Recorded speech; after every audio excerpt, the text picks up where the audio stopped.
You can tell you've been organizing when things get messier before they get cleaner.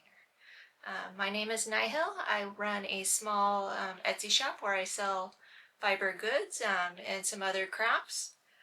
My goal for my videos is just to kind of do a weekly vlog of things I've been working on, maybe some items that sold this week, and some projects that are in the works. This week it's going to be pretty simple. I'm just going to be going over some of the things that I made for the Tour de Fleece. So in July, I always go on vacation, so I only participate like in half of it, which is fine, considering how much yarn and fibers I produce. It's still quite a bit. So I'm going to start off, let me get rid of my dog. I'm going to start off with recently, about 5 years ago, I bought a Brother drum carder with an electric motor. And then about a year in, I broke it through my misuse of it. And then I procrastinated and replaced the motor. I got the crank motor, and I found that when I get big orders, it took forever and my arm got sore, so I finally coughed up the money. They've gone up in price since 2 years ago when I should have originally replaced it, but it is what it is, and I'm super excited to have it back and running. Let me adjust my camera here for a second. And here we got my Brother drum carder back. I usually move it off the table when I'm not working on it, but I was using it a bit this afternoon, just kind of getting used to working with the motor again and turning in the dials and stuff. I'm so happy to have it back. So, one of my plans for my shop is to make some more bigger bats and have those available. Usually I just sell like mystery bats, so it's kind of like what other the fibers I'm currently working with my own spinning, I'll make extra, and I'll sell those as mystery bats. Lots of silk, BFL. I love BFL. That's my number one fiber I have right now that I've been dyeing and spinning with because it's just so soft and lovely. I have some Corridale, lots of Firestar. I love to dye it. For anyone that's interested in starting to dye their own fiber and they're worried about felting, but just want to kind of learn how to use the dye, start with Firestar. You get a beautiful result no matter what you do. So here's some of my first bats off of my drum carder. I'm so happy. There's my first one, and here's another one. So this one I just made right before the video. I have a little bit of yak, silk, Firestar, a little bit of blue acrylic in there. So lofty and fluffy. I think this is one of the nicest fiber preparations you can do, because you can make art yarn, you can spin it fairly fine, not too much nips and stuff. You can easily pick that out ahead of time. You can draft it so many different ways. So I made those, and one of my biggest sellers on my site are my mystery rolags. I made so many during the beginning of July. So let me take a moment. So I made, I'll just throw that on the ground. So I made so many different ones. So when I do my rolags, I usually divide them up into 2, sometimes 3 at a time. For me individually, if I'm using a spindle, I'll make one really beefy rolag that doesn't fall apart, so you can put it in a bag and it's not going to get everywhere because it's so dense, it won't fall apart. But these are kind of the middle of the road 3. I tend to be very delicate, but you can get a really fine spin from them. So these are all sorts of varieties of fiber. A lot, as I said, right now I've been working a lot with my BFL wools, and pretty much all of these are made with a good percentage of wools that I personally hand dyed. There's a bit of Corridale that I bought that's been pre-dyed, but I don't use too much of that. And then of course my merino black, because I can never really get a really good deep black sometimes. I usually get like a charcoal gray. Okay, so lots and lots of rolags. So if you want a mystery rolag, you can check out my shop. They're really good. I designed these for anyone to use. So if you're a beginning spinner, or if you're using a drop spindle, spinning wheel, electric spinning wheel, I use them all. I've made this, made yarn in all those methods with these rolags. So I use what I spin. So I tend to know what is a good experience and what's not such a great experience. So I made so many different ones. And these are all hand blended. As I said, I sometimes weigh them out. If you're buying from the shop, I weigh them out ahead of time. If I'm making them for myself, I don't weigh them. I can usually just tell when the blending board's full. It's roughly about an ounce. Sometimes you can get a tiny bit more, but your board's pretty full after an ounce. These are really cool. It's a trio. But I think in some future videos I'll show some of my inspiration of where I get a lot of my color ideas. So there are those. Oh, and I got one really neat one. So if you're thinking, oh, that's really bright, yes, those are UV dyes, so they are reactive. So lots and lots of rolags. As I said, as I make these, my room tends to get messy because you're taking different fibers out, and I have them all in different containers. Behind me under my desk I keep all the wool I dye, and I'm not afraid of using different fibers together. I know what does and doesn't really work together, and really it depends on how you blend it.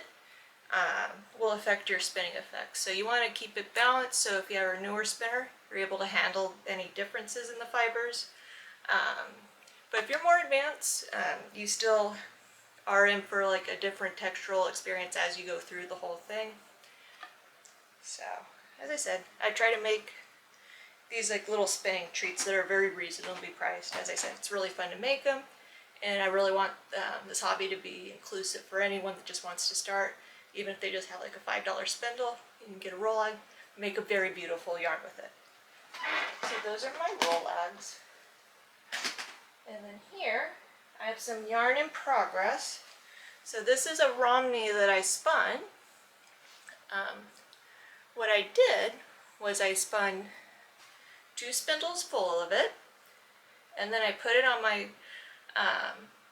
ball winder, and so I had all my individuals, and then I 2-plied it, so I had 2 balls with 2 ends, and then I plied it all together. I don't recommend that as a beginner. It's a fun challenge plying method I do sometimes. I have some video of that, but as I said, this is right now underplied. My main goal is when I do my first ply, I make sure my fibers lay down nice, and then I go through, I get my fiber on, get it all spun up. I'll wind this through twice to kind of balance out the spin. So some areas, if I'm distracted, it'll get overspun. I wind it back and forth till it gets balanced. And then here, I just need to do one more spin through and ply it a little tighter, and then I'll wash it and set it, and then you get a pretty good one. Romney, you definitely need to wash and set, otherwise you might have some breakage if you don't wash and set it. But this is a pretty fun one. And I do have some completed yarn that I did for the Tour de Fleece. Here's another yellow and orange Romney I did, nice and striped. This one's all been washed up and set.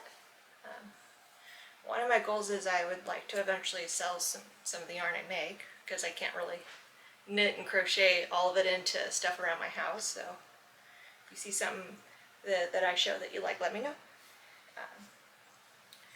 This one is what I'm really proud of. This is a BFL that I dyed and spun up.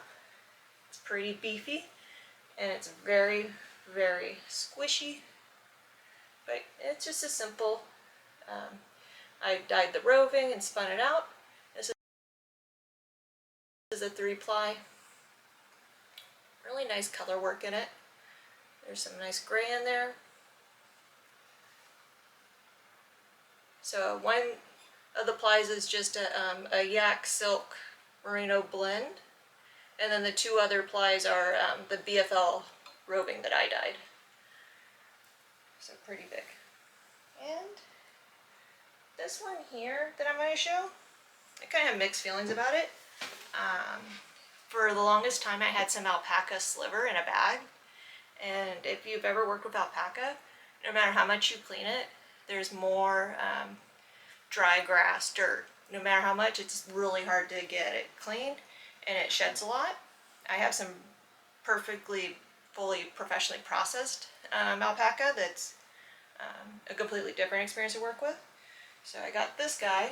So it's 1 ply of a BFL with silk, and then 2 plies with a alpaca with some merino black and white silk in it.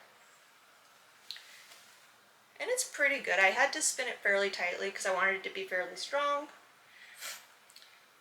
Not sure how I feel about it. It's all wash and set. It wasn't the highest quality of alpaca, so it's not that alpaca smooth and soft. So it's a little prickly to the skin, but I can tell it's a pretty durable one. So even no matter how many times I run it through the drum carder, as I spin it, you still get a little VM in there. That's okay. And then another final thing I wanted to share today was my project in progress. So my project in progress is making Christmas stockings. So this is my second attempt of doing color work. I'm pretty new to knitting, so this is a pattern that I kind of roughly made up. And this is all hand spun. So this is BFL, and this is I'm pretty sure Cordell mystery blend I got off of the Woolery, one of those grab bags. They gave me a ton of this Christmas blend. So this green is from them, and then it's just a non-dyed washed BFL. 3 ply, pretty nice. So that's what I got for that. Alrighty, so not too bad for my first week in blog. Oh, I do have one more thing. So last weekend I went to IKEA and I got a little toolbox that's just raw wood. So one of my things I'm thinking about is getting some paint and figuring out some sort of painting motif, maybe mandalas, just something nice and cute, and paint this up. And I put some tools in here. So I have some my little brushes, my porcupine quill for picking, and my little black light. For a lot of my dye work, I sometimes experiment with UV dyes, so you get some really cool results.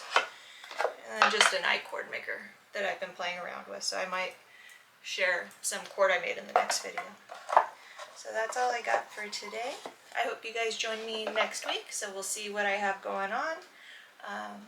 Hopefully we'll have some videos of some products that I sold. Who knows?